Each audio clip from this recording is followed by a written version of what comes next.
আসসালামু আলাইকুম। আপনাদের সবাইকে স্বাগতম জানাচ্ছি মনিস কুকিং আর্টে। আজকে আমি আপনাদের সাথে শেয়ার করব ভীষণ মজাদার একটা রেসিপি। আর সেটি হচ্ছে মাছের ডিমের বড়া রেসিপি। অনেকে এটাকে মাছের ডিমের পাকোড়াও বলে থাকেন। মাছের ডিমের বড়া বানানোর জন্য এখানে আমি কাতলা মাছের ডিম নিয়েছি। আপনারা অন্য যে কোনো মাছের ডিম দিয়ে এই বড়াটা তৈরি করতে পারেন। এই মাছের ডিমটা আমি ভালো করে ধুয়ে পানি ঝরিয়ে নিয়েছি। আর ডিমের উপরে যে একটা পাতলা আবরণ থাকে সেটা তুলে ফেলে দিয়েছি। এবার আমি একটা বোল নিয়ে সেখানে দিচ্ছি 1 কাপ পেঁয়াজ কুচি, 4টা কাঁচামরিচ কুচি, হাফ চা চামচ লাল মরিচের গুঁড়া, তবে ঝালটা আপনারা আপনাদের টেস্ট অনুযায়ী দিবেন।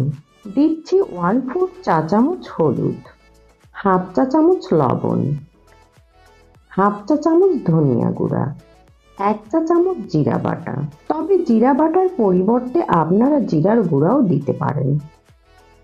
আর দিচ্ছি হাফ চা চামচ আদা রসুন বাটা। মাছের ডিমে সাধারণত একটা আঁশটে গন্ধ থাকে, এজন্য এর সাথে দিচ্ছি 1 ফালি লেবুর রস। এতে করে মাছের ডিমের আঁশটে গন্ধটা দূর হয়ে যাবে। বড়ার বাইন্ডিংটা যাতে ঠিক থাকে সেজন্য এর সাথে দিচ্ছি 2 টেবিল চামচ বেসন ও 1 টেবিল চামচ চালের গুঁড়া।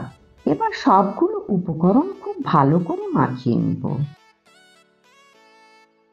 মাখাতে মাখাতে পেঁয়াজ থেকে এক পর্যায়ে কিছুটা পানি বের হবে আর সেটা দিয়ে বড়ার বাইন্ডিংটা সেট হয়ে যাবে।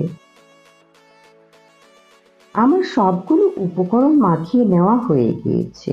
এখন আমি এখানে মাছের ডিমগুলো দিয়ে দিচ্ছি। এবার আবারও সবগুলো উপকরণ ভালো করে মাখিয়ে নেব। আমার সবগুলো উপকরণ মাখিয়ে নেওয়া হয়ে গিয়েছে। এভাবে আমি বড়াগুলো তেলের মধ্যে ছেড়ে দিয়ে ভেজে নিব। এজন্য আমি চুলায় পর্যাপ্ত পরিমাণে তেল দিয়ে একটা প্যান বসিয়ে দিয়েছি। তেলটা এমন পরিমাণে দিতে হবে যেন বড়ার অর্ধেকটা তেলের মধ্যে ডুবে থাকে। তেলটা কিছুটা গরম হয়ে আসলে সেখানে বড়াগুলো দিয়ে দিচ্ছি। তবে তেলটা অতিরিক্ত গরম হওয়া যাবে না, তাহলে মাছের ডিম গায়ে ছিটকে পড়তে পারে।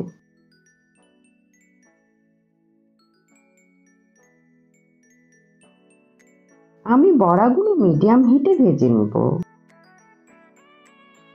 বড়ার এক পাশ শক্ত হয়ে আসলে আমি অপর পাশ উল্টিয়ে দিব।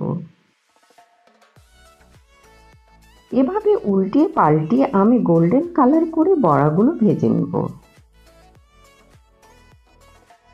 বড়াগুলো গোল্ডেন কালার হয়ে এসেছে। এখন আমি এগুলো টিস্যুর উপর তুলে নিব। এভাবে আমি সবগুলো বড়া ভেজে নিব। আমার সবগুলো বড়া ভেজে নেওয়া হয়ে গিয়েছে। এই বড়াগুলো খেতে ভীষণ মজার। গরম ভাতের সাথে এই বড়াগুলো খেতে অসাধারণ লাগে।